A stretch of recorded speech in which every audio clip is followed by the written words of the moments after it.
Good morning, everybody. Another episode of the Keep Going podcast, Athlete Shining Light on Mental Health, sponsored by Me Too We LLC. Super excited. We got a full boat. And Danielle Carmody, is that correct? Yep. All right, Danielle, I'm going to butcher that a couple times. That's okay. Thanks for being here. I got David Mitchell out there in his car trying to get away from a wild bear. Lock in. What we got, Dave? Yeah, we got a bear. I don't see it anymore, so we should be good. We're live. We're here. We don't give up here at the Keep Going podcast. I love it. Jackie Tripp's got some rain out there by her too. A lot of adversity this morning. What's up, Jackie? Not much. We got some rain in Mass, but the Pats play in a few hours, so all is well over here. Yeah, a lot of football. Danielle, first football podcast of season 3. Do you have an NFL team, a college team? Patriots. I'm a New England girl, so I'm a Patriots fan. Well, Danielle, I'll tell you this. We're off to a good start. Jackie's obviously big Brady girl, big Pats fan, so we'll get into that. But first and foremost, Division I softball player. We got connected kind of organically. You know Emma Campbell, who's been on our podcast. Yeah. Talk about how you know Emma, because that's how we got connected. Go ahead. So we played on the same travel team for a couple of years. She's always one of those people that I still reach out to, like, happy birthday every year. Like, even though we haven't seen each other in quite a few years, she is also an amazing individual. And I know that her college experience wasn't also the easiest. So we kind of have that in common. We also went to the same hitting coach, so I would see her all the time there. Yeah, I'm a big believer in a good hitting coach can change your life. Obviously, I'm in the facility today. I have lessons today. My Bears play tomorrow, so they can't ruin my Sunday today. But I'll be doing that all day long. But yeah, fun fact too, Emma is our second longest episode ever in duration of all time. She had a lot to share, and she had a really good story. Yeah. So we're hoping to hear the same. And we know we will get that from you today.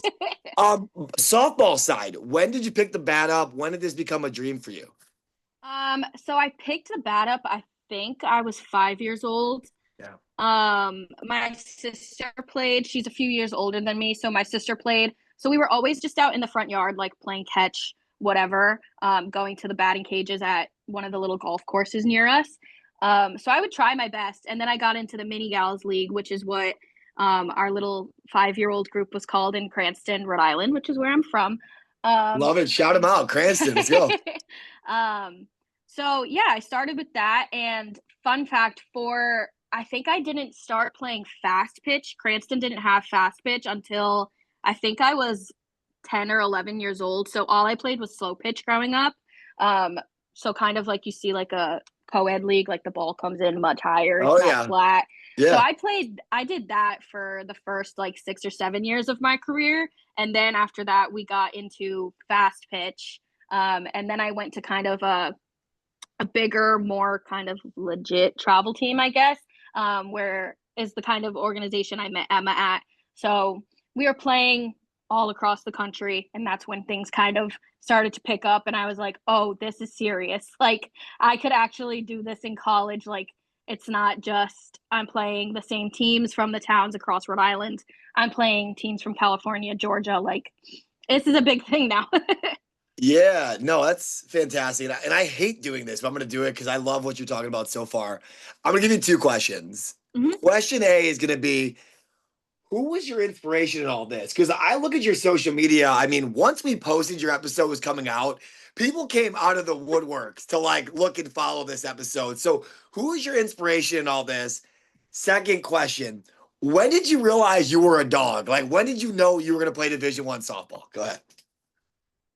So who's my inspiration? I don't know. I guess my parents. They're both amazing human beings, and they supported me through every ounce of softball and travel and everything that we had to go through. My dad was a coach for a long time, so he was with me through a lot of it, saw kind of like the ups and downs. And then other inspirations, if you were to ever meet the hitting coach that me and Emma went to, she is an amazing individual. I'll shout her out.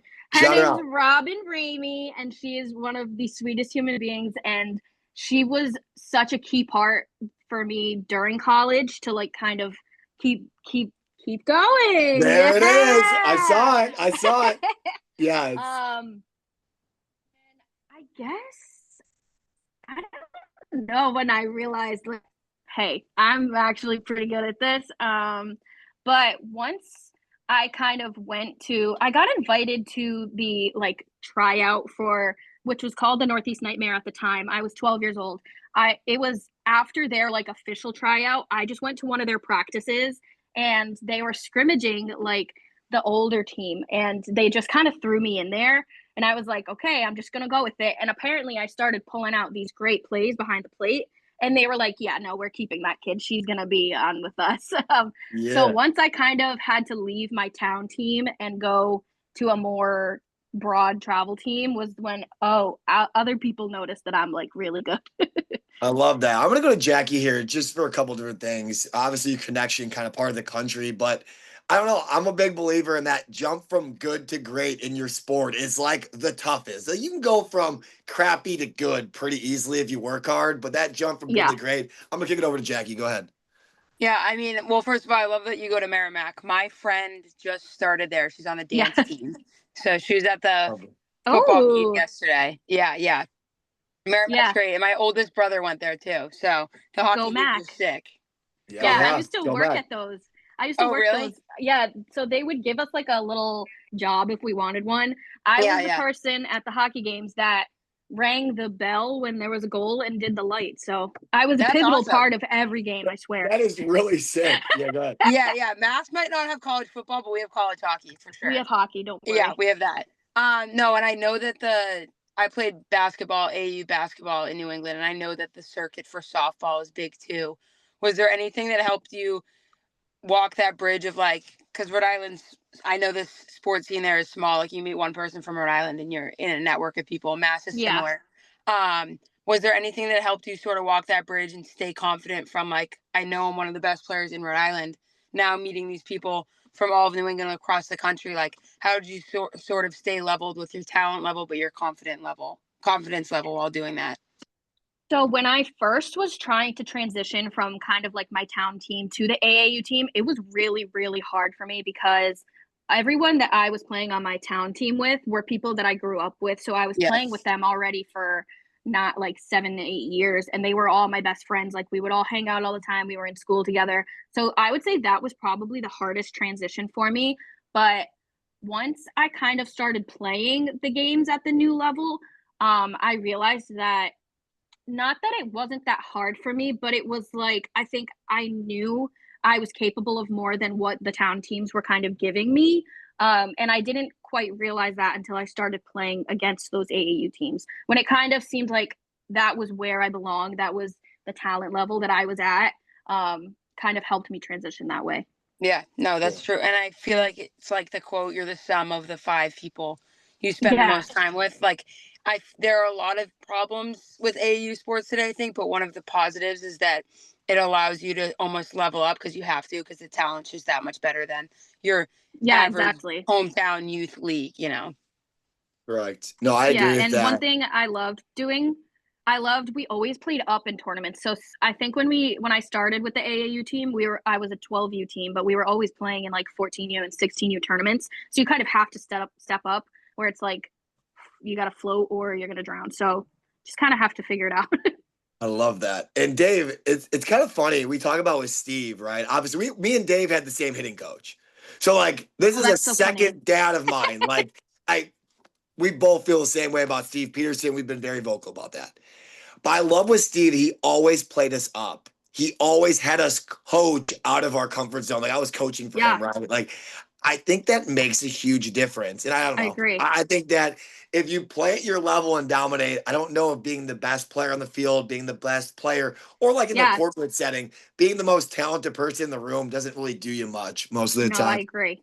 Nope, we're on the same page. All right, I got to ask the question that everybody wants to know. And no, it's not the keep going moment yet.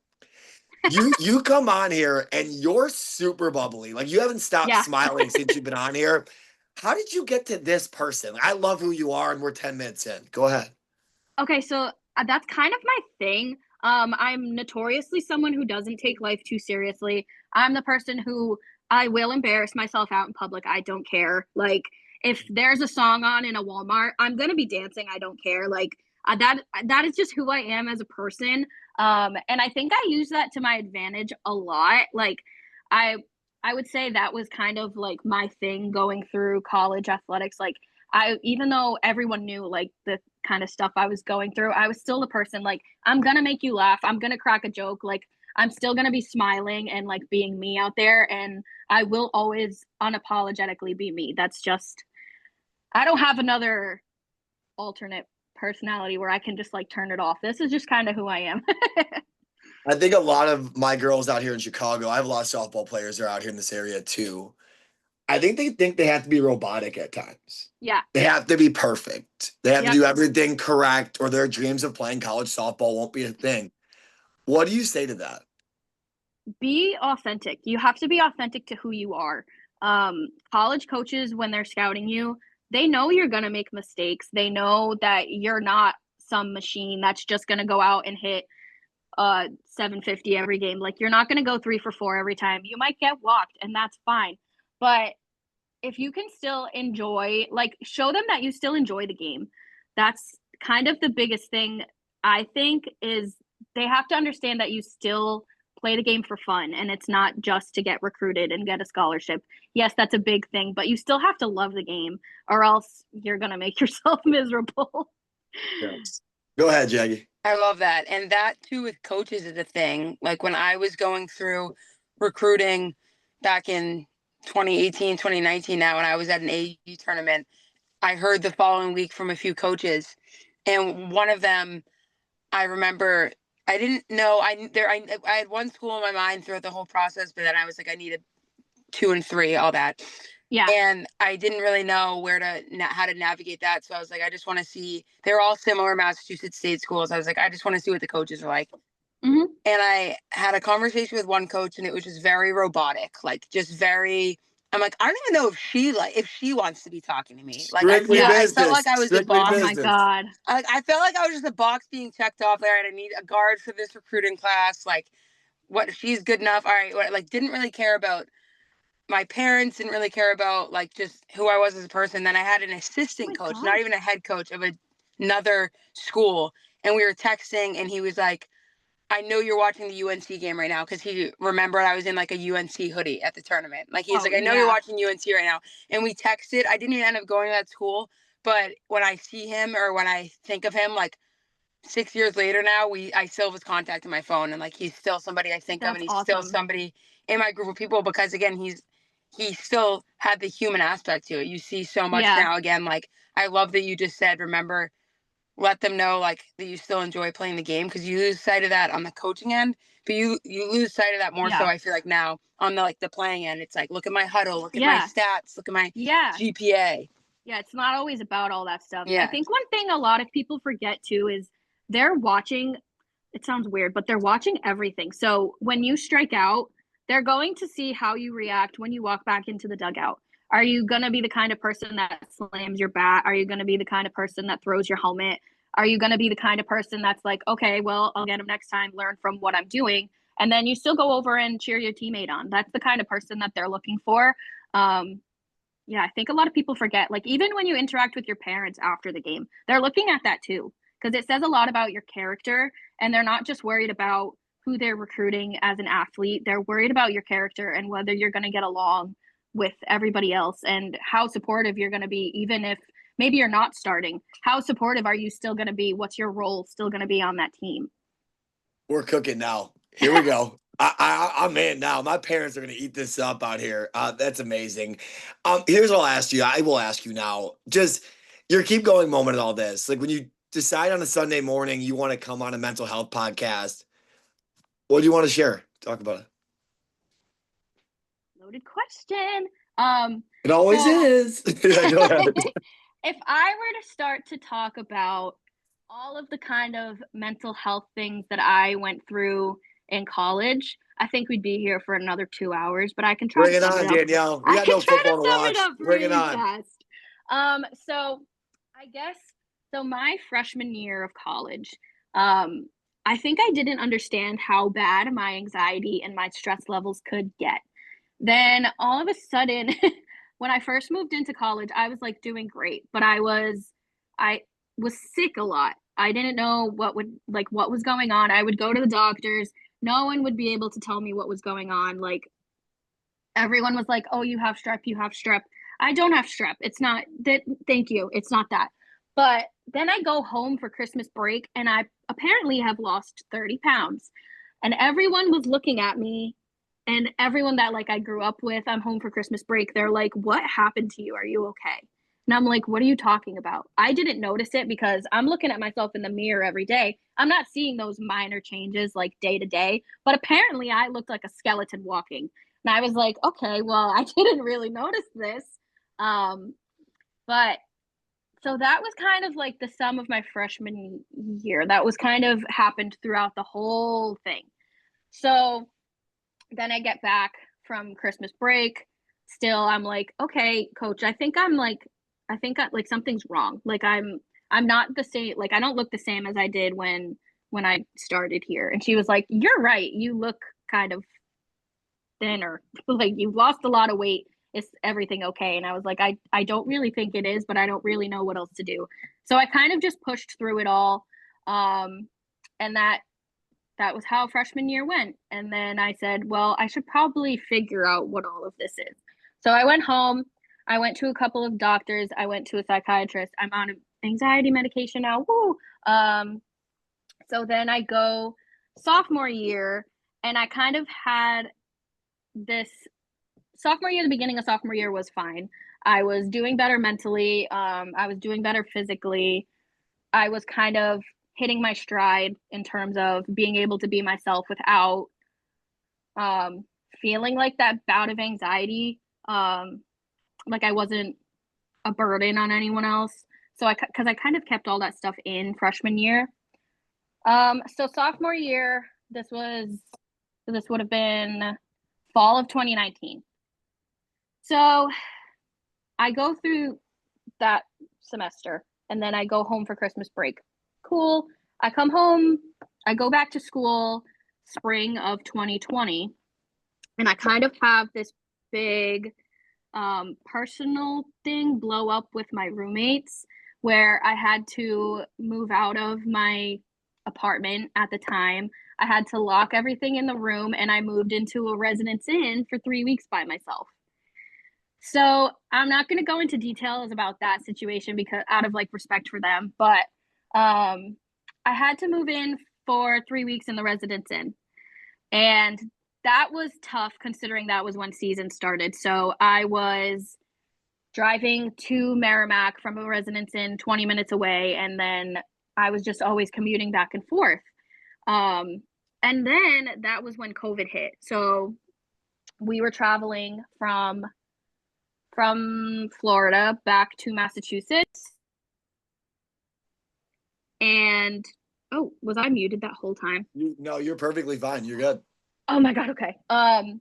So then I was traveling from the residence inn back and forth, which was not a fun time. I felt so isolated. The amounts of pictures I have of me like crying before walking into the residence inn, it's like, come on, I was being a little dramatic, but I just had this thing happen with my best friends in the world who like broke my trust so bad. I didn't know how I was going to continue playing softball there.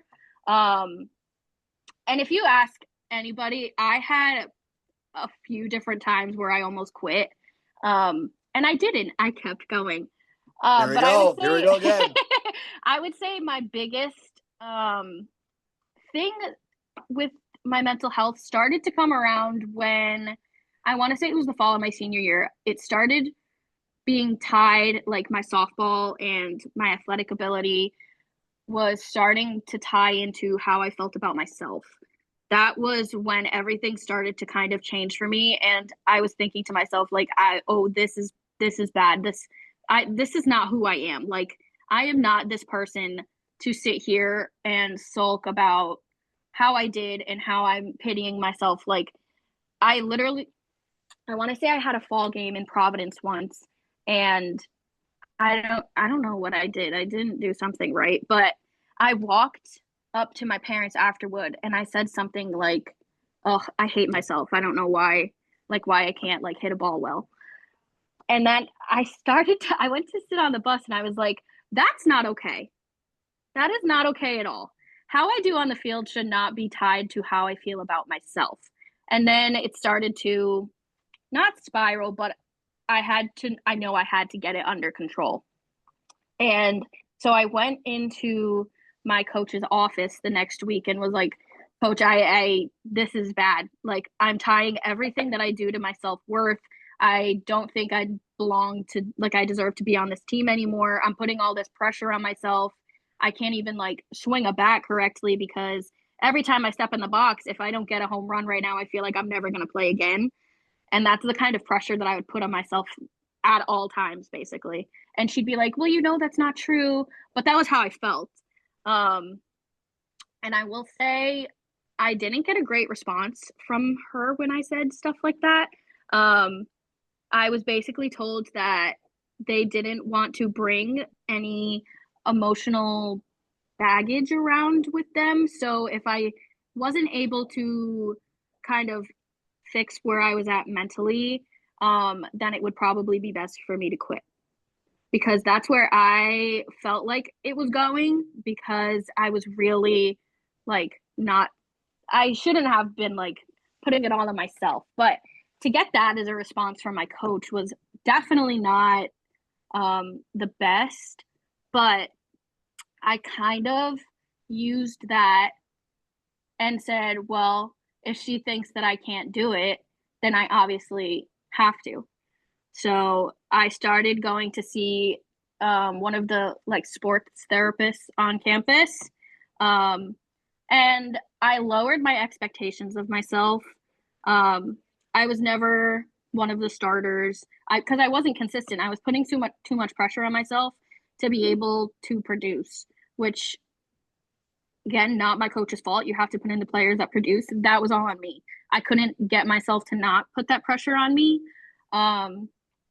So I started to go see the sports therapist, and I told them, hey, guess what? I'm going to stick this out, and I'm going to be around, and you're not going to be able to get rid of me. So I kind of, again, lowered my expectations. I knew I wasn't going to be a starter.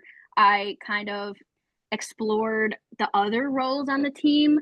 If you ask anybody I played college softball with, I was the person that led every single cheer in the dugout. I was running around like a maniac because that was where I was going to help the team the most. And after I graduated, people were like, oh my God, this is bad. Why is nobody cheering?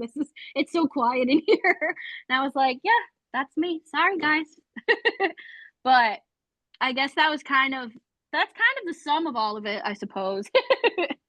You crush that. And there's a lot of different angles I'm going to go quick because I got to get Dave on the mic real quick in the mailbag. So we got to do that. But I will tell you right now, I have a lot of athletes that will take a bad swing or have a bad game and they'll come over and they'll go, I'm going to kill myself.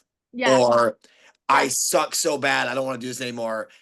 And I call it out very gently and I'll say, like, why would you ever say that? It's a game. And they go, I'm kidding.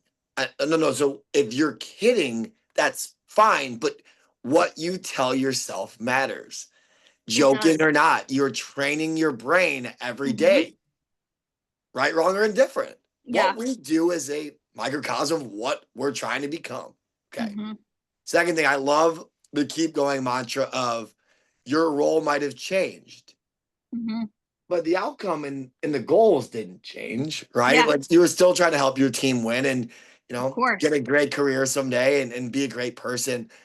I love you for that. I think that's an amazing thing that you did. And I know people in your circle are going to listen to this and go, we had no idea this was going on. Yeah. That's a lot of power there. Dave, all you. Let's ride. Yeah, going into it, what advice would you give for what you've been through for anyone that's dealing with comparison at a sports level to their teammates or their self-belief in themselves?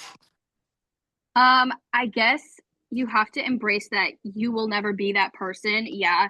Comparing yourself to someone else, you're like, oh, I'm not as good as them. Like they're doing better than me, but they will also never be you.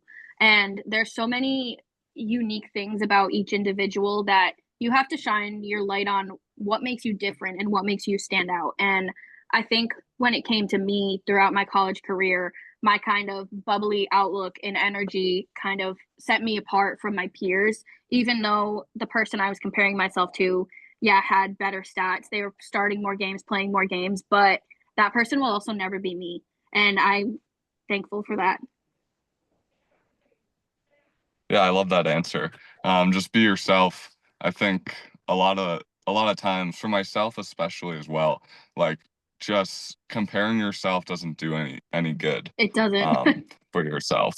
So I think it's like believing in yourself and putting in the work and trusting what you do at practice is key. Um, my second question is, I just want to follow up. Is there anything that we missed that you wanted to say today to our audience, to any athlete, parents, any listener out here about mental health? I guess if you're not being taken seriously by your coaches, your athletic director, keep talking about it until someone listens. I think that's something that's really hard when it comes to administration and athletics. It's like they want to, not that they want to try to brush everything under the rug, but they want to kind of minimize how you're feeling. But I think it's important to keep talking about it until somebody actually takes you seriously and tries to help you through it, not try to kind of put you down for feeling that way. I would agree. Yeah, it's usually Dave. It's not usually the first person you talk to. Mm-hmm. No. no. I don't know. Yeah, I don't know. Dave, anything else for her? I guess my last question is like what motivates you to be you? Ooh. I like that.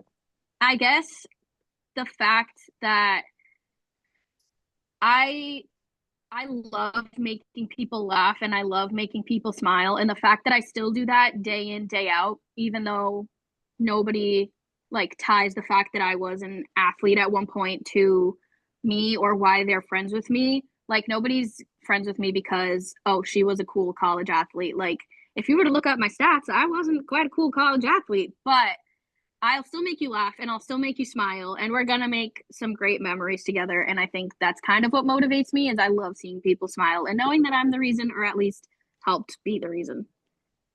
Danielle, this has that. been a masterclass. Yeah, go ahead, Dave. Yeah, that goes a really, really far way. You don't know what someone else is going through, and just a nice compliment or making them smile can go a really, really far way. So you For sure. you are that light, and I think that's so important to have people in this world like you. Yeah, I don't know if you saw I'm a Swiftie. Hi, Swifties out there. Oh, here we go. Fire me up. Okay. Well, we're in the New Heights podcast where Taylor said that Travis Kelce is like the human exclamation point. I've been told multiple times since that I am that. So I'll take that. That's fine. You want to leave it better than you found it. And I love that quote so much. Yes. And I've always loved that quote. My teens always said that growing up, which was nice. No, I love that. And we've been doing this for a long time, Danielle. Like we've had 100+ episodes now. I've been very blessed. We never thought this would kind of take off the way that it did. The reason I'm bringing that up is we got better today as a community because you came on here. Oh my God. That's so sweet. I mean it. And these Jackie and Dave know I'm not one to, that's not my thing. I don't sugarcoat it. You've been amazing today. And once again, Dave had a little spill on the mountain yesterday, and I know this was a tough wake up for him. I know that he's been smiling for the last 30 minutes. It meant more than you think today, so we appreciate you. Oh, well, I'm so excited that I got to do this because I've obviously talked about like my mental health struggles in college, like to my friends and my close, like everyone that I'm close with kind of knows a lot of what went on. But to be able to talk about it and have other people understand, like, this isn't as uncommon as you think. Like, this happens a lot more. And I notice it, it's crazy because I noticed it a lot with college softball. I know from like my travel teams, there were a great portion of people that were like amazing softball players, like Emma, that just could not simply put herself through finishing all 4 years, where it's like, what is going on in the softball community? Can we all just relax for a second? Let's get better. Like, let's get better. It's a game. Like, at the end of the day, it's a game. Like, unless you're playing at some like Oklahoma or Texas, you're not going to be playing anywhere after college. You're not going pro. Those are the only people that do. And even still, it's tough on them. So it's a game, and you have to enjoy life. Life's too short, man. Let's cap it. I love that. Jackie Tripp, take us home. Well, I knew that a New England girl was going to crush it on the pod, so I'm not shocked here. No, everything Pat and Dave said, I agree with. You're great. I love your energy. I appreciate you being vulnerable and sharing the reasons why you became an exclamation point. I think it's great. I think you're definitely bold and you have a good personality, and I like that you actually are authentically yourself, and I think that that's great. And I think anybody listening today will be able to take little pieces from this and implement it into their life, like Dave, Pat, and I will be able to do as well. Well, And thank go you, Pats. everybody. Thank Hey, you. go Pats. Go And go Pats, Pats. baby. I love it. Let's cap it. Great time today, Danielle. We appreciate you coming on. And above all else, keep going. Thanks, Keep everybody. going. Thank you. Nice to meet you guys.